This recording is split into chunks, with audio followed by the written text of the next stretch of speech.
So, Davinci, do you have three words that I can experiment with creating an artwork while we're on? Okay. Unconfiscatable. Unconfiscate. I'm sure I can spell that right. Confiscatable. It's not a word actually. 'Cause it's not, yeah, because it doesn't exist until Bitcoin came along, right? Yep. Well, it means something to us now. Mm-hmm. Two more words. Let's see here. I don't know. Just something came into my head. Just eclipse. Eclipse. Yep, that's a good one. Like the more Mm-hmm. random, the better is fine. Totally fine. Mm-hmm. And Eclipse. words. Jesus. There's so many words to choose from. There are. And let's see here. Atmosphere. I don't know. No, that's totally fine. Atmosphere. Okay. Cool. That gives me a challenge to try and do something around those words. See, maybe I won't be able to do it. That's why it's an experiment. Okay, Okay. here we go. Welcome to the interview. We've got Davinci Jeremie here, also known as DavinciJ15. He's a unique voice and a true pioneer in cryptocurrency world, renowned for his early investment in Bitcoin and his predictive insights that have been ahead of the curve. Davinci brings a blend of technical expertise and intuitive understanding to the crypto conversation. I know you from way back when I used to watch your videos, Davinci. Pretty early on, I think you were one of the people that were talking about it and got me interested. So nowadays, though, Davinci, what do you consider yourself, like a programmer, a business owner, a YouTuber, investor, a trader, or all of the above? Well, I did actually spend some time examining that concept of what do I identify myself as, and believe it or not, the three things that came out were family man, a YouTuber, and coder. So both those three things I really identify. Notice how I did not say trader. Yep. I didn't include that, and because I don't identify as a trader internally as myself. I just don't.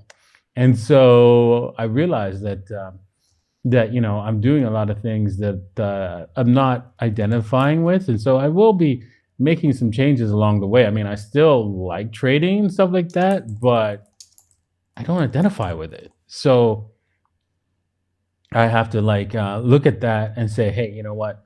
Maybe you should be doing something else. Yep.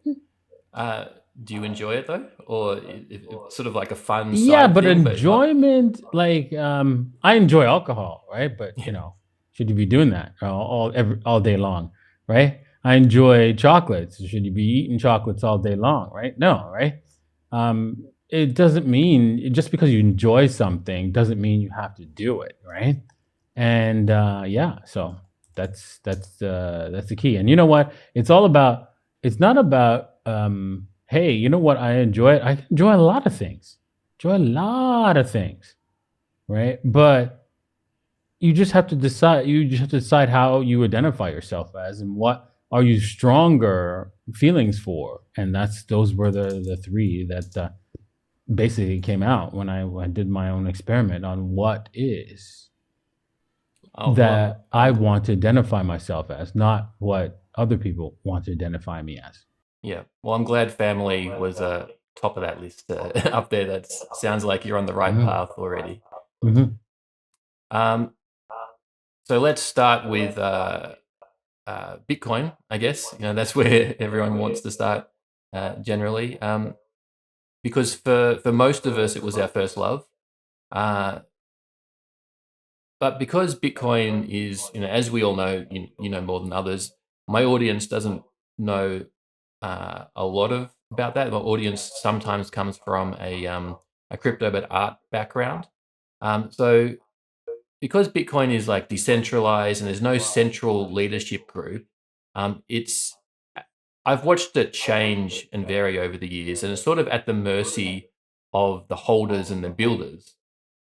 And it is what we decide it is or will be. And so over the decade, it's suffered setbacks. It's had forks. There was early infighting, regulation, etc. It's all always evolving and happening, but it's still in my mind the king of crypto. It's the digital gold. So, what do you think the biggest determining factors were in it cementing itself as the appreciating store of value, especially in the early days? Well, because it was the first cryptocurrency of its kind, and its design was well done from the outset. I mean, there were some flaws and stuff like that that many people don't know about. How the blockchain did stop for a while, and yeah, the Satoshi did have it set to unlimited supply, right? Some people didn't know that. But yeah, it has evolved, right, to a standard because what's happened is a lot of developers and good people came along and saw how to best move the project along so that government and individuals couldn't manipulate Bitcoin to their own ends. That was not a feature that Satoshi originally was seeing, and the proof is that when he talked about how the block size should be expanded from one megabyte to a higher amount, um, what that required was a hard fork. And what is a hard fork? Well, a hard fork means that everybody has software has to upgrade. And if everyone has to upgrade, what's stopping the hard fork from existing that, changes a transaction in the past? Right? And- or changes the way the protocol works completely, where, there's not 21 million, but unlimited supply. Um, these are things that have been set in stone after a long while, and so now at this point in time, even an older version of the client of Bitcoin client can work, and Bitcoin is designed so that no other version. What if you decide to stick to one version of Bitcoin? You know that it will still work years into the future. So that permanence, that Mhm. that strength in the network of many, will sort of permeate into the future, which gives it its strength. You think? It's yeah, it's both the network of many, but also the fact that it's that this if you draw a line in the sand anywhere at any time of version of Bitcoin, even though Bitcoin is being upgraded consistently with soft forks, uh, as a consumer of Bitcoin, meaning the person who sends and receives transactions, you can decide on a specific version, hard coded into some hardware, hard coded processes into your business, and know that they will always function. This is so critical, it's not funny. So let me give you an example how critical it is. Many I use Bitcoin as to pay my employees and so forth. And so I have to train staff in order to use Bitcoin to transfer it to other people, right? To transfer it to employees. And the problem is that if I'm using software such as Trezor or Ledger or whatever, and when I use these pieces of software, they change, they upgrade the user interface. And so we have to retrain our staff again. This is a big problem, right? They need to stop and say, hey, you know what? We need to adopt the Bitcoin approach and give people the fixed user interface and say, okay, we have a better user interface now. Do you want to use it? And the answer with the businessmen will be, frack no. I don't have time for that. I have to make my business. Gotcha, gotcha. Um, that sort of leads me into digital assets on the blockchain, not just currency type assets. Uh, I like collectibles. That's why I got into NFTs. I know you've had an NFT collection in the past, but I wanted to talk about ordinals. What do you think about ordinals on Bitcoin? Well, Ordinals is a NFT for those people who don't know. It's a new NFT availability on Bitcoin network, so allowing you to create your NFTs and that are more permanent than it would be on Ethereum because Bitcoin, its proof of work cannot be modified. The history cannot be modified. So if you own that NFT or that ordinal in this case, you own it, or that ordinal is not moving ever. Whilst technically, although it will be difficult, it's still possible. With Ethereum, enough guns pointing at the right people, things can change. Things can change. Do you see just thinking about the future and emerging trends? Do you have any that you're excited about? Some trends in the digital asset space, or like things like topical things like gaming or memes, or any emerging trends that you're excited about? Yes, I'm interested in the gaming aspect of using crypto in games. It's really difficult with all the compliance that needs to be done. Most gaming companies have to tiptoe around the government compliance in order to survive. And then on top of that, on top of government compliance, they have to deal with Apple compliance as well. so, Mm. so it's a difficult battle, but yes, I believe that there will be a formula that works for gaming companies to integrate crypto into the platform properly that people will benefit from them. And what are the benefits from? Well, I mean, direct digital ownership of your digital assets is what the main benefit. And you might say, well, don't I own my skin in Fortnite? Yes and no. You own it at the privilege of the company. Should they go under? Should they shut the game down? That skin is gone. If you own it with an NFT, it's a more permanent thing. That even if the game goes away, you still own those assets. And on top of that, you might say, well, wait, if the game's gone, what do I need the asset for?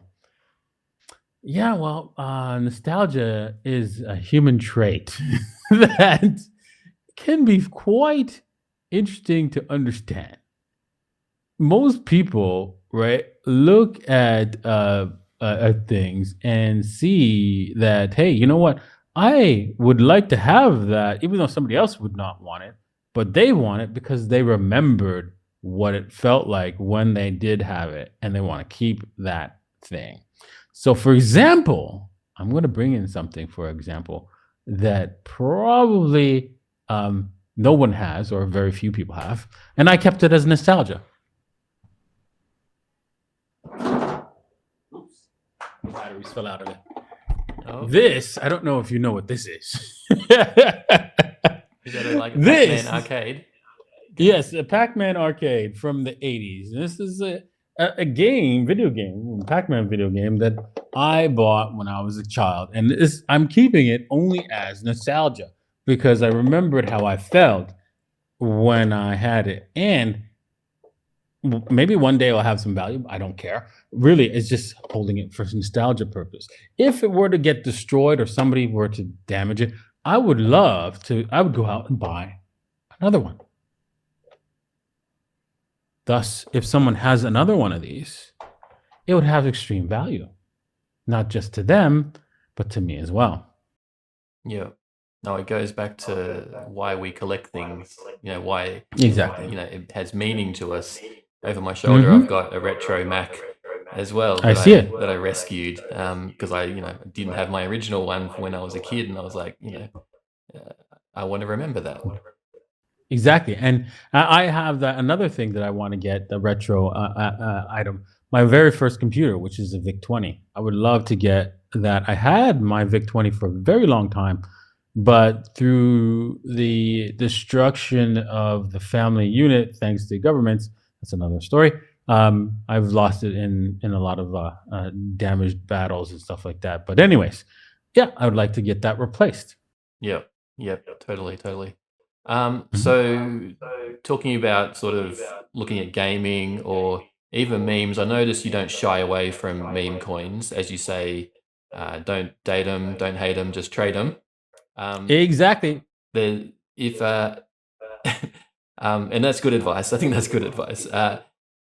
What advice would you give to someone looking to invest in the gaming crypto or meme coins, or considering their volatile nature? How should they sort of look at these Well, let's sectors? start off with meme coins and game coins are separate, as separate items.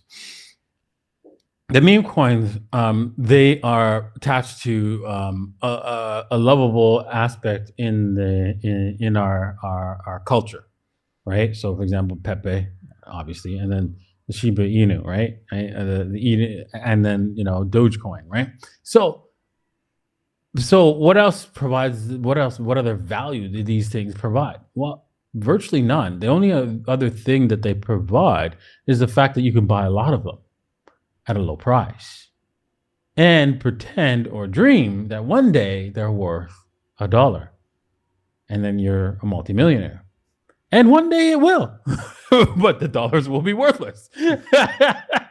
so, Yeah. so dream on, but be careful what you wish for because you might get it in that case. Right?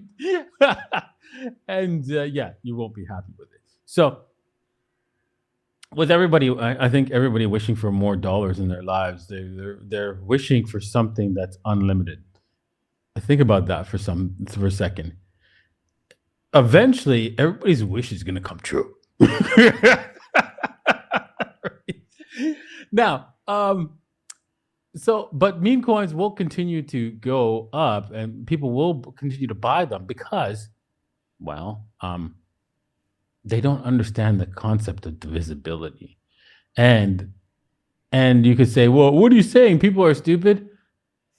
No, I'm saying is 50% of the population have lower than average intelligence, and they have money. So, thus, they might spend it on assets that don't make any sense. Just saying. So, you have to accept that. And that's why we have the saying, don't hate it, don't date it, just trade it. All right, now going on to game coins.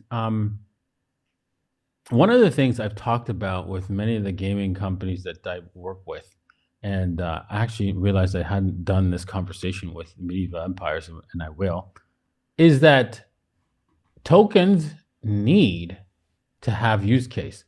The reason why the US dollar hasn't collapsed yet, and even though it seems like it should, is because they always find a use case for the dollar. And you're like, well, after the petrodollar, after they decided to get the what's it called, the Saudi Arabia's people to buy dollars and give it oil, what else is there? Well, you did have China. Well, okay, well, China's, you can only take it so far. Yes. Well, we do have what's called derivatives.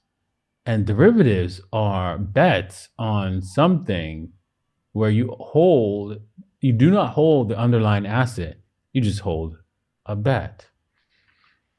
And the interesting thing about derivatives is the way it's structured is that it encapsulates the dollars so that they're not placed into the economy And should this whole thing fail, doesn't matter. There's a printing press to cover. Should, if Bitcoin or whatever goes to the moon, and you're holding a derivative and you're getting paid out no matter what, because the government made sure that that's the case, well, yeah, you'll be getting a lot of printed dollars, right? That are going to be worthless. Yeah. So, yeah, you might want to watch out for that. And you might be thinking, well, that's good. I pay my taxes in dollars. I pay my insurance in dollars. I pay my what's it called? Your debts in dollars. Yes. And everything that you pay in dollars will be worthless. So for example, let's just say you went out and took out loan to buy a house in dollars. Where did the bank get those dollars? From somebody else? No, Jack, they printed it. And so when you pay it back, and everybody pays it back, those assets are worthless. Try to understand that concept. I know your brain's like,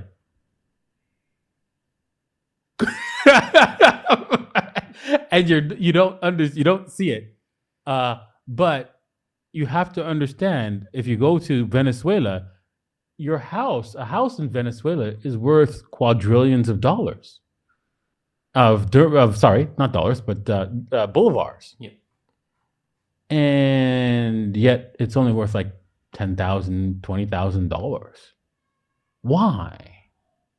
It's because when there's nobody able to borrow money there to buy a house, you have to do it with cash. You have to work, save, and buy it. And that is the real value of real estate or personal houses. It is what somebody could work, save, and pay cash for it. Not borrow money to go and buy it.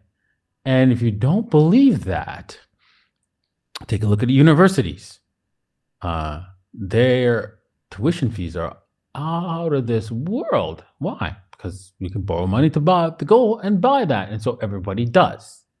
That's why. So, and then when you do graduate, do you get a job to cover those debts? No. Why? Because everybody has one and it's worthless. Duh. You've obviously been thinking about these scenarios and topics for a long time. I can see that it's clear in your head, like these scenarios moving forward. Through these times you've been thinking about it, was there a pivotal moment or decision that comes to mind in your crypto journey that like significantly influenced your life, or was like a turning point that you remember? Well, I always understood this fact from starting sometime after 2008 when I started. I started in 2007 my journey into how money works and how this system functions. And so I always knew from a long time ago how to protect yourself from this system and how it scams us. Because when I was buying up gold and silver and stuff like that, I didn't understand why this gold and silver was not rocketing higher, and everybody else figuring this out rapidly because they're printing so much money during 2008, 2009. And then I understood it through the lens of derivatives, right? Once I understood what how the derivatives work and so forth, because, I was trying to unravel what was going on with the housing market in the sense of like the packaged loans that they had and so forth. And that's where I got most of that. Now, I wanted to really connect that information of derivatives back to the games. The games have to provide a use case for their tokens. Many, many use cases. If you see a game that has many use cases for its token, not just one, not just two, not just staking, right? And there's many uses where it's going here, going there, moving here, doing this, doing that. Oh, you got to have some of this, for that. This is why Binance Coin is doing so well, or has done so well, is because it's used in many cases. And so that's what you need in your token, is a use case for it. And that's what's happening to the US dollar. They're always looking for you to use your dollars in another way, such as buying crap that you don't need. Or, you know what? We take care of that. Oh, you want to buy some Bitcoin? The bank will take care of that for you. You're super rich. You don't want to deal with that. You don't want to custody it. You don't want to hold this. You don't know how to hold that. Let the bank do it for you. Yeah, the bank will rob you. That's what the bank's for. That's why the joke is, if you ever want to rob a bank, don't be an amateur and go into the front door with guns. Just become one. You get a license to steal. I get what you're saying. So, so with the games part of thing, that velocity of money you're looking for, like moving around, being used by many people, is making it what is useful and making it what is valuable. And if you can get that, that's what's needed for your games to your game token to do well. Gotcha. I am conscious of your time, and I want to respect it. Let's see. I haven't been ignoring you. Sometimes I've been looking away because I'm trying to create some artwork stuff on the side. I would like to present that to you soon. Yep. Okay. Well, let's do that now. Let's do it right now. Let me see if I can open it up and show you. This is one I have prepared for you. Okay, let's see. Let's share my screen. Oh, wow. That's impressive. I like that. Yeah, you can see I wasn't sure if I would like it or not, because I've seen some really bad artwork, but yeah, this one's pretty good. I like it. Trust me, I was prepared to tell you, man, this is horrible. This is good. I'll take it. I'll take it. If it's horrible, I'll take it as well. But I'm glad. I noticed recently you've been rocking the pink shirt on some of your Instagram, so I thought I would pick that up. A little bit of a stoic look I've given you. You've got a personable, sort of jolly demeanor most of the time. Yes. But you've got a serious side too, and you take this money stuff seriously. So Exactly. I respect. So yeah, can you send that to me? I really like it. Totally. I will send that to you. And the one, if we remember, we let me see if I can share this other one. I'll stop presenting that. So at the start, we picked 3 words. Let's see. We picked atmosphere, eclipse, and unconfiscatable. So while we're working away, I've come up with this image. So here we've got a bit of an eclipse happening as the background, you in front of the eclipse, a bit of a gold theme for Bitcoin, and all the atmospheric clouds happening in the background, and maybe a little Davinci at the bottom here. You say, "You can't take my Bitcoin." So I mean, I don't. I like it, but other than it's just that the fact that it's a little bit too godlike, and it seems like okay, some angelic godlike person. It's just like, okay, wait a second. Oh, I'm glad. I'm glad you don't have the ego about it. That it was just a fun one we came up during our presentation. But I'm glad you liked the first one, and that's the one. I'll send you, and I'll share that around. I think it looks good. Great. Okay, that's it. That's That's a wrap with Davinci. It's been a real pleasure having you with us today. Thanks for diving into the world of crypto with us, sharing those golden nuggets, which you always seem to have. Thanks for viewers tuning in, and can't wait to catch up sometime in the future. Appreciate your time. Thanks for having me on, man. Cheers. Totally.